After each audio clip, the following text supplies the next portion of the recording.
Well, good afternoon, everybody. Thank you for taking time out of your day to join us for this Lunch and Learn webinar with Trena Laine Olfert. And for those of you who attended our conference, you would have seen her do the presentation on the scholarship that we'll be talking about today. And we're just very excited to have her here today with us to get the message out. And with that, I will turn it over to you, Trena. Amazing. Hello. Thank you, Ray, for that nice warm welcome. Happy Wednesday to everybody. As Ray pointed out, I am Trena Laine Olfert. I'm a beauty boss coach, nothing to do with your industry. However, I have had said this on many occasions. It doesn't really matter which industry we're in. I feel a lot of the topics that I'm talking about will resonate no matter what industry you're in. I'm also an author and a mental health advocate. And I wanted to bring something a little bit more special than me just presenting and also not just talking about the Aaron Daniel Olfert Scholarship. I've created a nice workshop just for you. And for those of you who are here, if you have a pen and a notebook, if you want to drop things into the chat, please do so. I welcome you just to kind of be in a space of this is for you. And we're here to talk about how to pursue yourself just as much as your career. And, in today's culture of hustle, the whole like it comes with a job is often used to justify working past our limits. But capacity and capability are not the same thing. I talk about this often, and pushing beyond what's healthy is costing our energy, our creativity, and even our well being. And however, before I dive in, there's a little thing that I kind of like to do just to kind of start off every workshop, even though I can't see you all. Many of us are so distracted that we're trying to cram in a webinar, a workshop, whatever have you. I encourage you just to take a minute for a second and just take a deep breath. I see Ray's doing it too. And just exhale. We're only here for a short amount of time. And as I said, I want this to be an actionable, really kind of putting on our thinking caps, do a little soul searching while we're talking about our careers and our ambition. But I think it's time, we rethink what true sustainability looks like when it comes to leadership and business. We're leading teams, we're trying to showcase our resilience, our empathy, and some clarity. We're looking at the teams we have built, the humans we hire. We're allowing room for well-being and checking in on each other. It's about going back to let's have each other's backs. Encouraging someone to take a day off if it's been stressful times. Am I right? We've seen our peers, we've seen our colleagues, we've seen ourselves. It's about acknowledging that we are first human and not a machine. And sustainability is not pushing humans to capacity, expecting more for them, driving them more. Ray and I've talked about this, like we keep grinding people just for performance. And I feel like this type of work ethic is a little dated. I wouldn't even call it work ethic anymore. I feel like it's a bit too old school. We need to come back to a place where we're no longer just chasing our value through performance or feeling like it's a sign of weakness to say, hey, I need a little help today. But our nervous systems have capacity, and there's tremendous limits when it comes to that. I also feel that success, I feel like some of you drop it in the chat if you're agreeing with some of this. Success should also like regulated nervous systems, pursuing ourselves and our well-being just as much as our career, trophies, and awards, if you know what I'm saying. But let's get down to this, you guys, recognizing the difference between capacity versus capability. Some of us don't even know the two anymore. Sometimes there's a blurred line there. Capacity is like how much you can handle right now. This is your time, energy, the emotional bandwidth, your focus. What is your capacity? It's like, how much can we hold?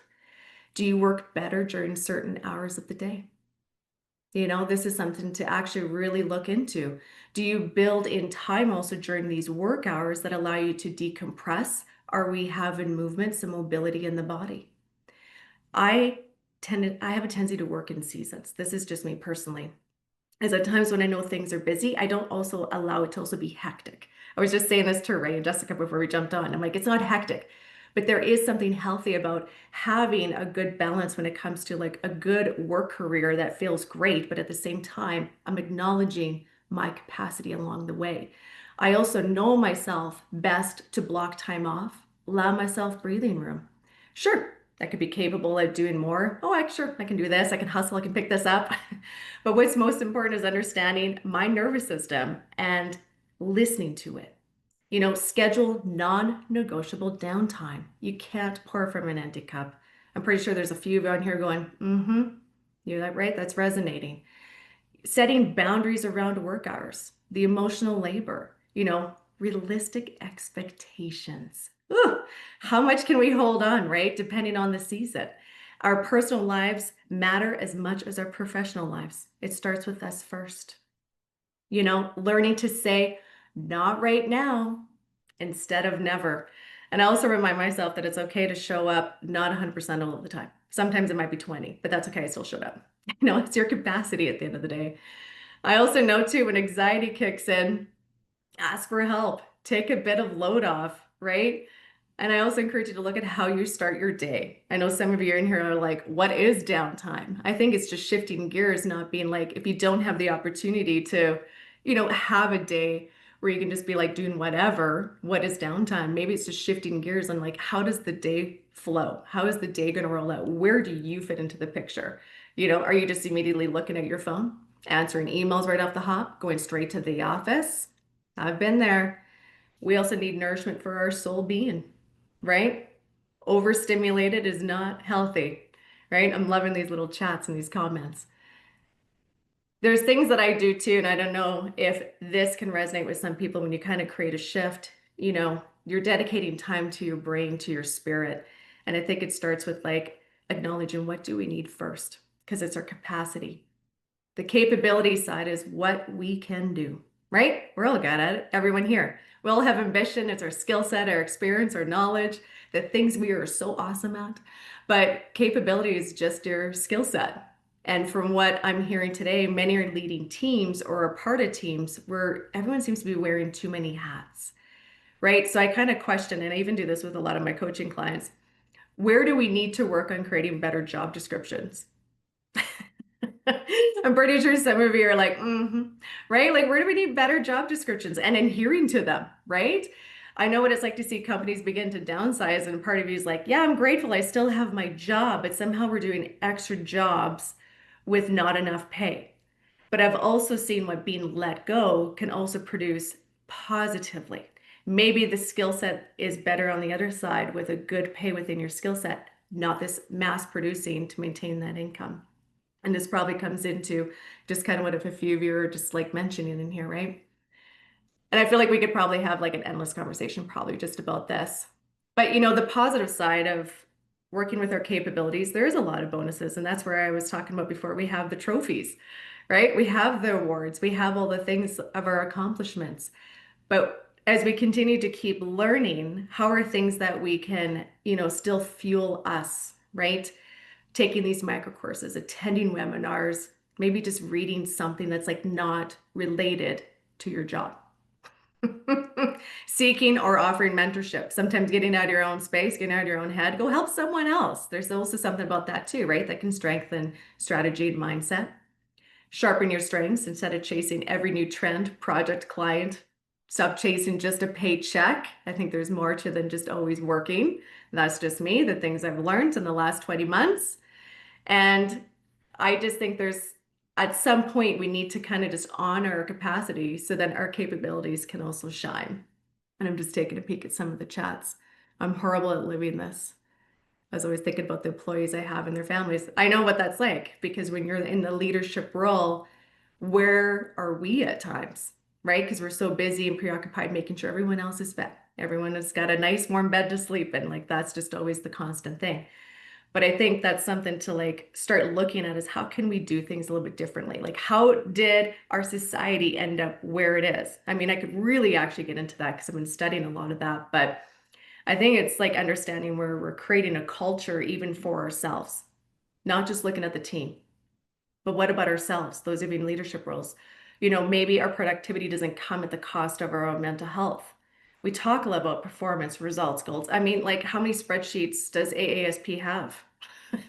Am I right? You're like, right, there's this spreadsheet now. We got to go tackle that, and it's just about having this honest reflection too. Is like, where do we actually talk about our people in here? And I already know for a fact AASP is good at this. It's time to redefine what success looks like, you guys. Not just in outcomes, but how we're going to get there. When mental health takes a back seat, guess what becomes the norm? Burnout. I bet you there's probably a show of hands right now. Some of you are probably naughty. When teams are stretched thin, guess what also becomes thin?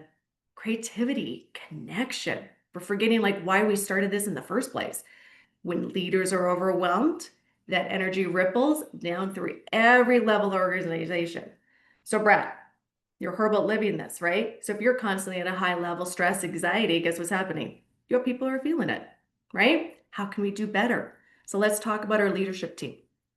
Healthy leadership sets the tone for a healthy culture. We need to make sure our leaders are supported. They also have proper resources, are emotionally grounded, and they can show up with clarity, compassion, and strength. They need to fill their cup often too, to be able to lead. We need to kind of get back to this place where we're encouraging these open conversations about not being the person who's shouldering everything. This workload and this capacity also has a limit in a leadership role. Building systems that support delegation, not dependency. I don't know about you, but in a leadership role, I didn't sign up to babysit. Some of you probably know what I'm talking about, right? It's also getting back to a place of like, what is actually our roles?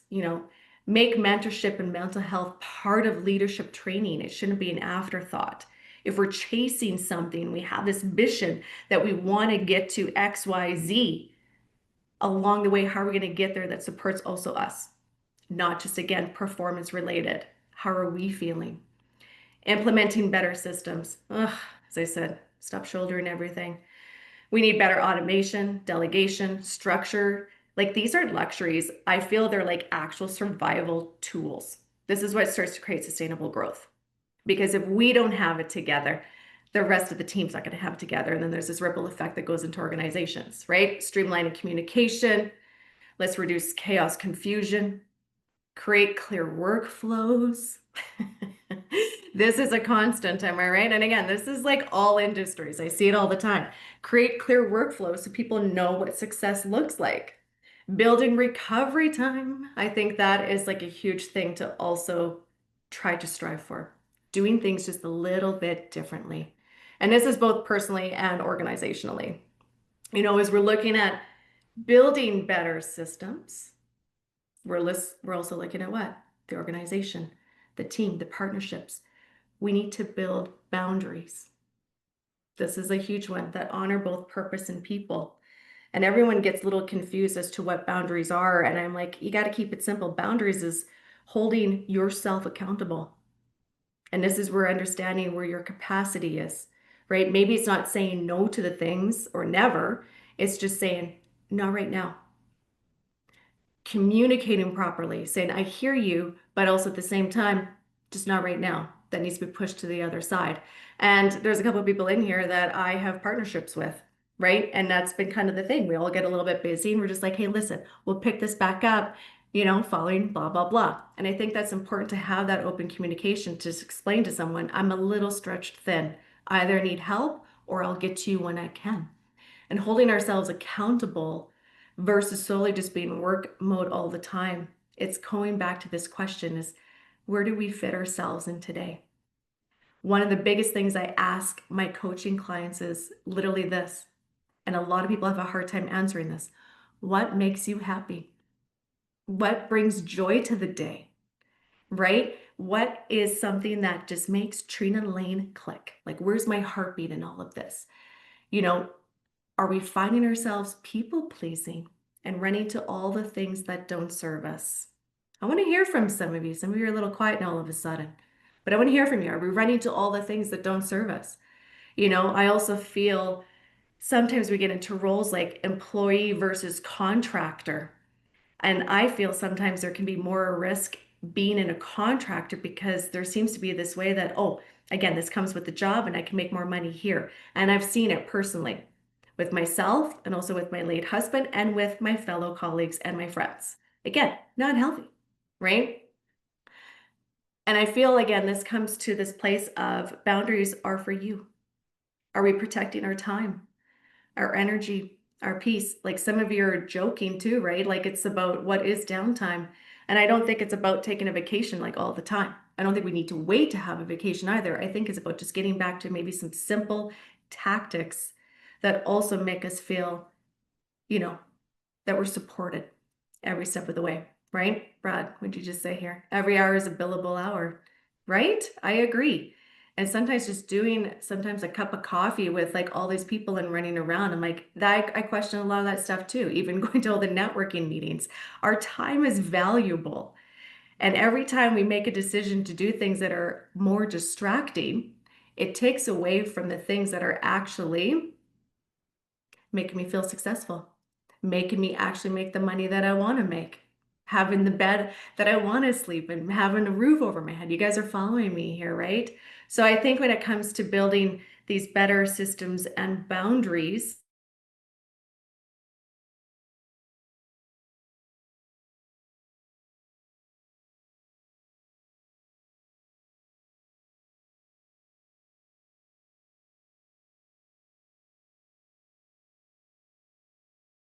so there was a lot of like burnout. Holy crap, I was exhausted. Girls, hormones, right? Like we kind of all start to look back, and I look in my 30s and I'm in my mid 40s. And I'm like, let's not do that again.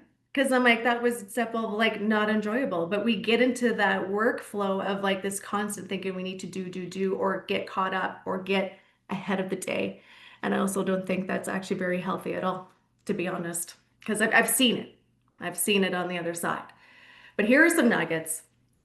Take some notes because maybe this will apply even just for you, you know? We got to start somewhere. And sometimes it's just getting back to some simple basics where it's not about having control. Maybe it's just starting with clarity, really clarifying to yourself what matters most in your life along with your career. This could be like what activities drive that income along with joy and purpose. I'm challenging you to really actually look at this a little bit. We're not here to criticize ourselves, create judgment. It's more about just what activities drive this income, joy, and purpose all together. Everything else I already said. Make a list. What can I get rid of? 2024 literally was wipe so many things away. This is where I shine. This is actually what makes me feel great. I'm going to focus on that. And that's all I have been doing. And then these wonderful opportunities, such as this, are popping up for me to step in and share. And again, all we're doing is having a conversation here.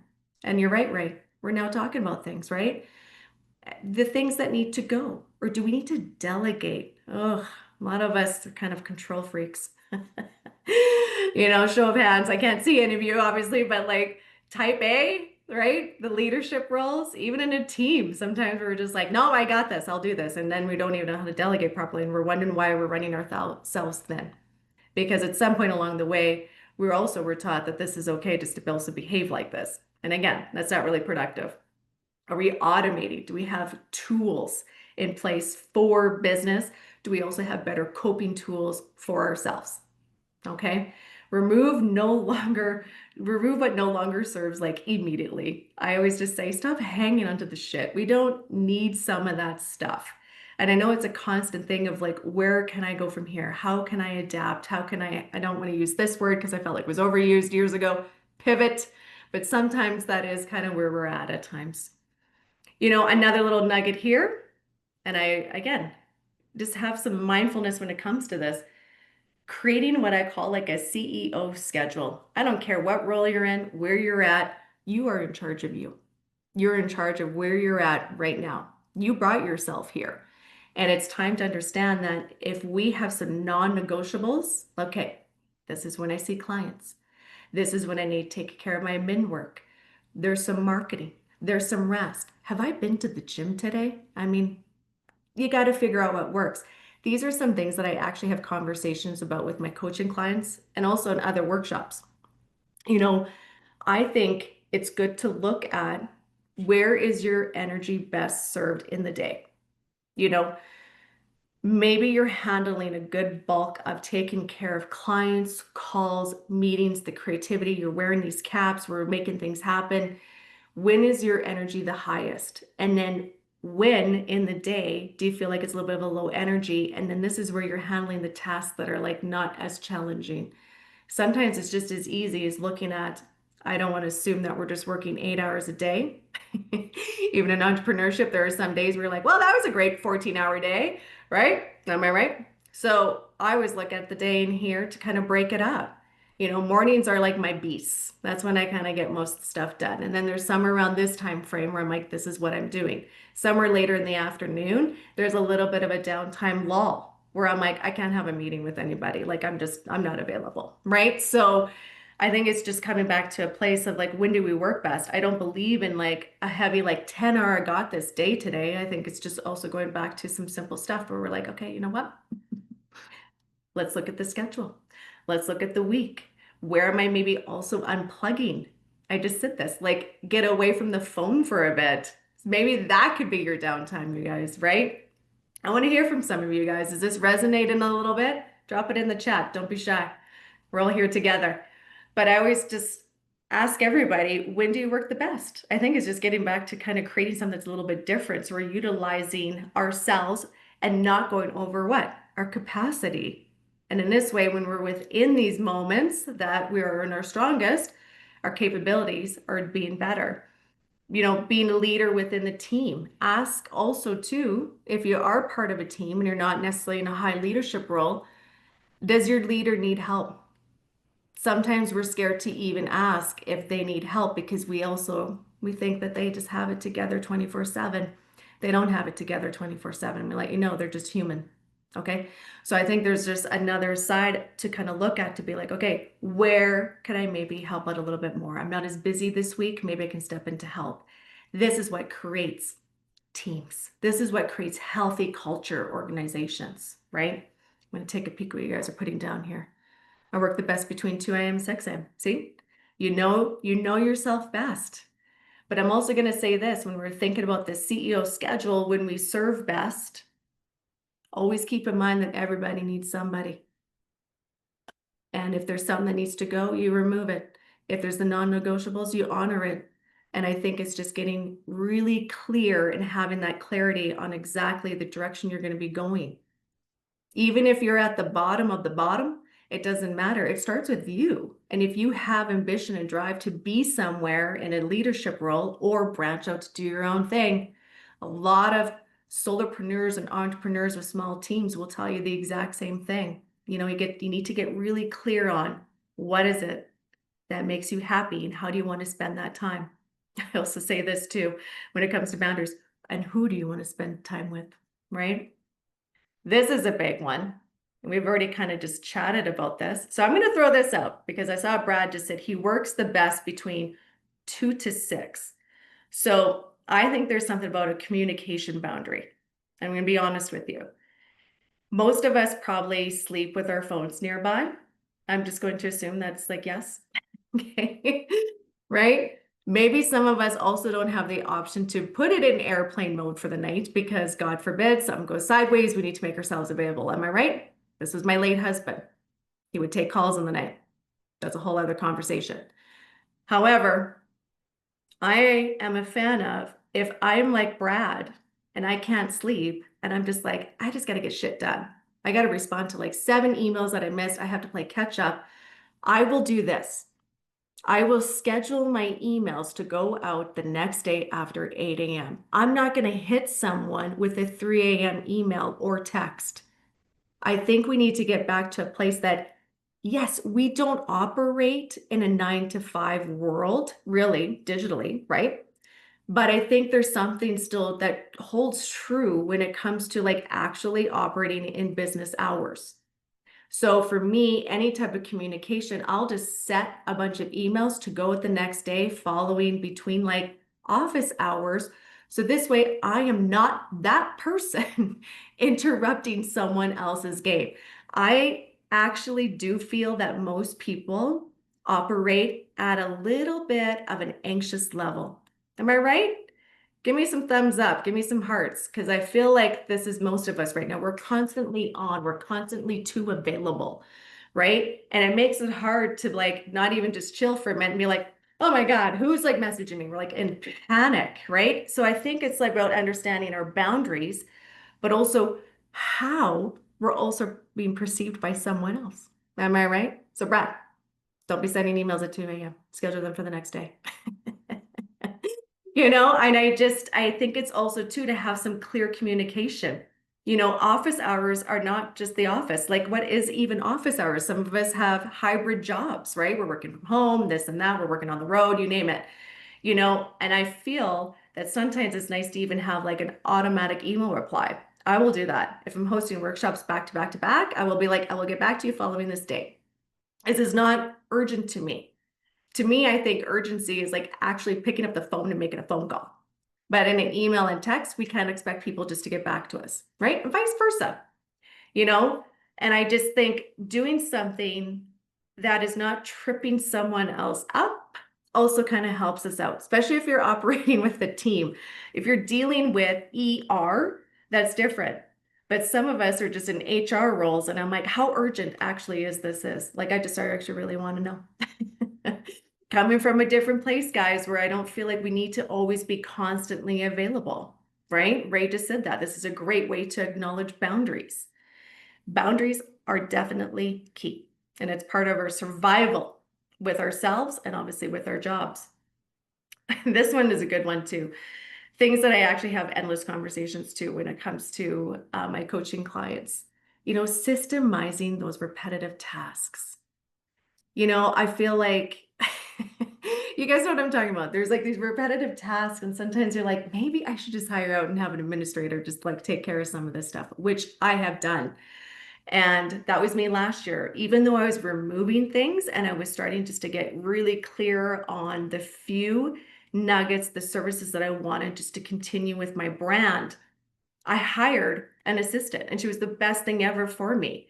And there were certain things that I had her get in there to help me with. And I feel like it's because these repetitive tasks, are they really utilizing our best skill set? Food for thought here.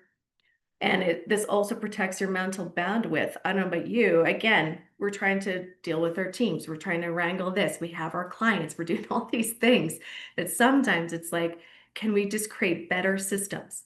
Are we able to use humans to help with that? Or do we have access to great tech and tools and set stuff up that helps create, again, proper automation? Thinking like booking apps, these automated reminders, pre-written client replies.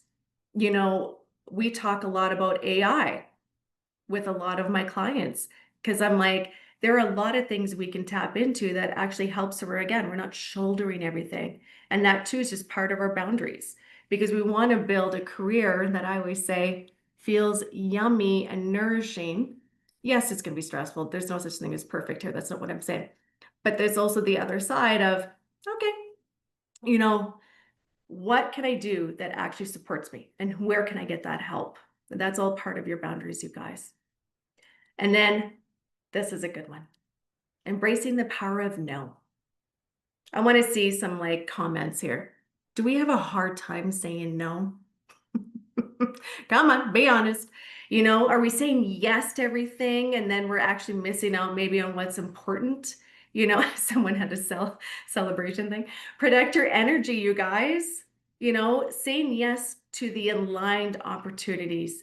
Don't say yes to things out of fear and guilt. And I believe most of us probably have been there.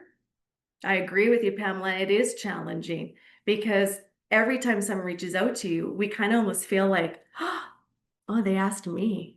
Oh, they asked me. And then this is where we kind of get a little excited, right? And then we're realizing, why did I say yes to that.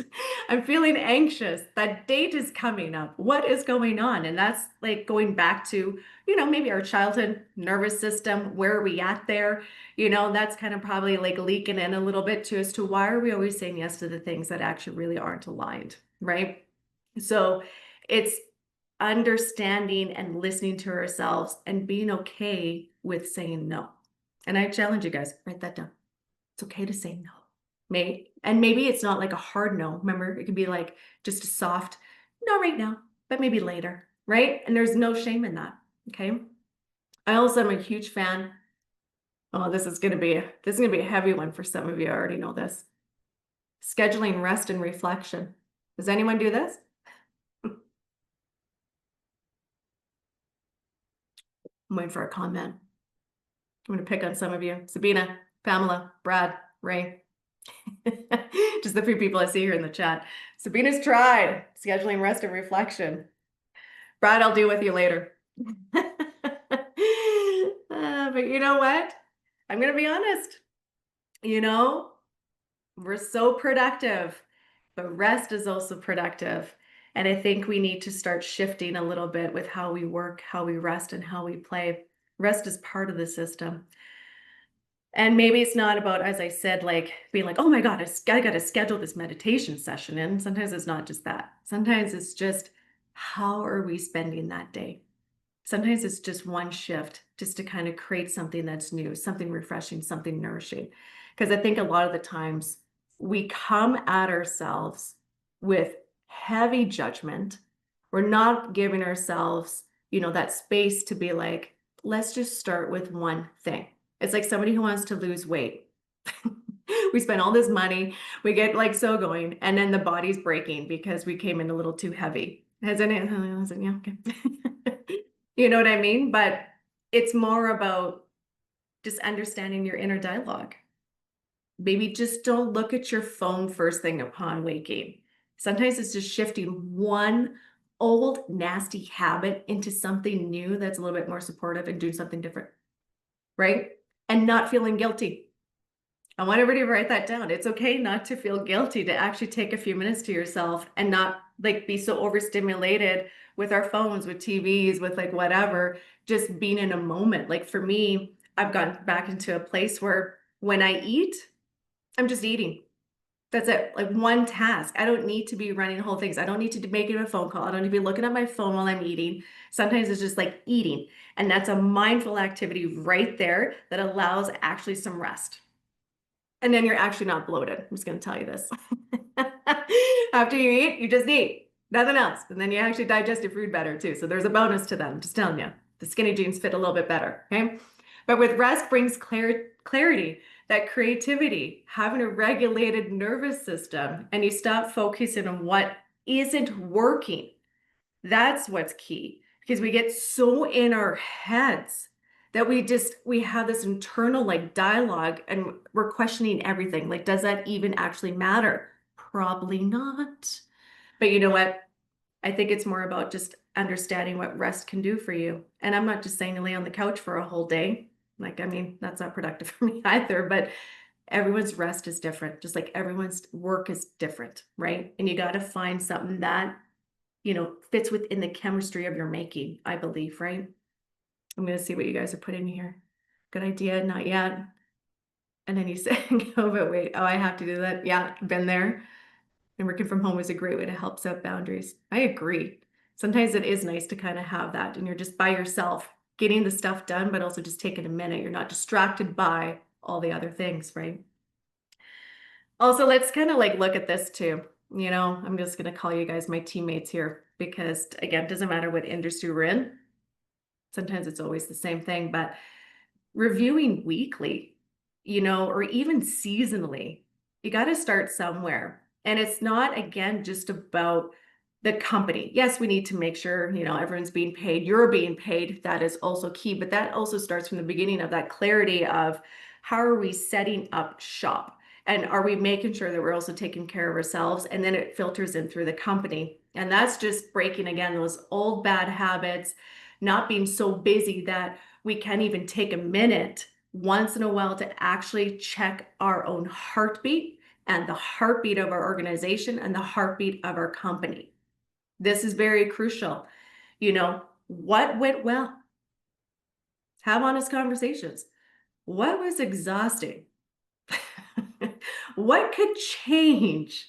Or what's celebratory that we're like, this was so amazing. Like, let's just keep that engine running. But it's getting back to, how did that feel? And when I look at, it doesn't matter if you're in a leadership role, if you're somewhere in the middle of an organization, you're at the bottom of the bottom, or you're branching out, or you've been doing your own thing for a while, you gotta have an honest conversation with yourself and literally say, how's this heart feeling? How am I feeling? I speak lots on these topics because it gets us back to a place of being a human. And we all need support. And I've already said this, everybody needs somebody. You can't always be the person just in this constant role of like giving all the time. There's got to be some healthy, right? Some taking back, right? At times we also need to be giving that support, but I always say, fill your damn cup too, you guys. It's got to start with us and not just running away on vacation or waiting till vacation or waiting till something breaks. It starts here. My late husband sadly and surprisingly passed away just over 20 months ago. And before he passed, a lot of what I'm sharing here today, has been a lot of topics, things we need to be looking at differently, things we need to be moving. Maybe we need to create some shifts, like really having this like understanding of what is it that we need to better serve ourselves in order to serve, our careers and the people that are within that bubble. But following his passing, everything just went and it amped up in a healthy way. And when I say 2024 for me was removing the things that no longer worked so I could focus and be over here, these are the things that I continue to share. And the cost of our health, both, mental, physical, emotional, it's not worth it. And this is what I mean by don't wait until you break or someone else around you breaks or things are breaking. I think at some point we need to be realistic and have these realistic expectations of where we at in the scheme of things. If Aaron would have survived his cardiac related event, I'm pretty hopeful that he would be sharing all of this too and creating a different type of ripple effect. So then this brings me to also sharing that since September, a small group of us, we have launched the Aaron Daniel Olfert Scholarship Fund. And along with AASP, we've all come together to continue these types of conversations, looking at these topics kind of a little bit more aggressively so we can begin this path of creating what I've been calling that systematic change, where there should be no more blurred lines between mental health and our jobs. Our purpose, honoring Aaron's legacy, it's a reflection on Aaron's values, the resilience, the compassion, the safety, the mental wellness through supporting. But we also want to support whether it's just a company and a team or also the individual's career growth. We want to ensure that when people are stepping into their new roles, are they being well supported, right? And it's also teaching, like most of us, we have to get back to a place where it's self-advocating for ourselves first. It starts with us first. And in this way, we can create those teams. Our vision, we envision a future where no family has to endure preventable loss and where every worker feels supported, valued, and safe. Through scholarships, mentorship, education, advocacy, we are striving to create a lasting impact that inspires communities to prioritize both safety and mental health in the industry. And as of this week, we had our little board meeting and we're looking to expand our board. So I'm putting this out here, We also are going to be looking at offering a commission-based role for a fundraising leadership support. I'd love to hear from you. AASP has just dropped here in the chat. If you have it open, there's the link there to please go check it out. There's ways to get involved. Our team is expanding. You can also donate. You can help someone thrive in their career, not just survive. I also, and then that's perfect. Thank you, Jessica. Jessica also included my link as well. There's lots of resources and things to kind of tap into that I've got going over here as well. Again, it's just making sure that we're all taking care of each other. to move forward and finding a little bit more peace and some harmony. I'm just going to take a peek here at the chat. I wish I could have. I'm sorry to hear that. I'm sending you some good love there, Sabina. But it's coming from a place of we need to have these conversations. We need to support each other more than ever. But it does take a village and it does take people. So we are just getting rolling with the scholarship. Please just drop us a line, reach out to us. Lots of good stuff coming up for 2026. I also have a few more other things where I'm speaking at different things and hosting other workshops as well. My link is in there as well. I'm going to bring Ray back if he's around nearby. But I'm grateful to have the opportunity to share and, speak from a place of, my observations in my heart. And I think this is wonderful to have the opportunity today to jump on. So I appreciate Ray, Jessica, the team, AASP. Thank you for having me. Well, thank you, Trena, and thanks, for sharing, your experience over the past 20 months, and it's been a journey for sure.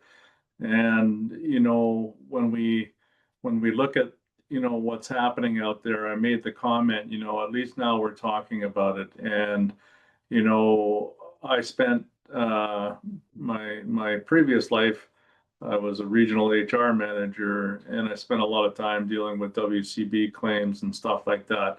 And when I say it's nice that, now we're talking about it, back then, if anybody put in a claim for WCB due to mental health, it was automatically denied. And before I left that position, things had started to change. So when we look at WCB and the claims, psychological safety is the number one claim that's out there right now, which tells us that we're not alone. A lot of people are really, really struggling with this, in their lives. And, you can see it out there. It is stressful. Everybody's trying to be everything to everybody. And, you're bang on when you say, you got to set those boundaries because, we all want to be liked. We all want to, be that person that, says yes to helping when somebody asks, instead of delegating where we should. We need to get better at those types of things. And I also made the comment that working from home is a great way to set boundaries. I remember past life, I'd go into the office, and being in the role that I was, I would have a lineup at my door. I joke about it, but I honest to God, I could have put a number system, where people came and pulled a number because they were just always coming. And it was, and then I would stay, after everybody else goes home to try and catch up on what I was supposed to be doing. Right. Mhm. So, I totally relate to what you're saying, and it's an individual thing, but you have to figure it out for yourself. But whatever resources and comments that you brought up today, we need to share more and more, because not everything's going to work for everybody. Mhm. And so it's great having you here. And I'm also happy to say that this webinar will be added to our webinar posts on our website. So Sabina, you have a chance to be able to have your husband have a look at it and see see what's starting to happen out there, and things you can do to help yourself, right? Because as much as we would like to think that in this day and age that all companies would just get it, they're starting to get it in bits and pieces, but they're still largely being driven by the bottom line. And so you have to navigate these waters with some care. And but definitely you have to take control, as Trina said, and start setting up these boundaries for yourself, because unless it's a great company, they're not always going to be in place. So yeah, just a couple of words there. So once again, Trina, thank you very much. If anybody else, has any comments before we take off for the day here, but appreciate everybody attending. Appreciate Trina, you taking the time to speak. Thanks for having me. And we as a certifying partner definitely want to keep this conversation going, because it's a huge part of mental health safety. And we need to keep talking about it. I agree. Thank you so much. Thank you, Andrea. Thank you, Pamela. Good to see everybody. Okay, so with that, we will sign off, and thanks everybody for attending, and hope you have a great rest of your week. Take care.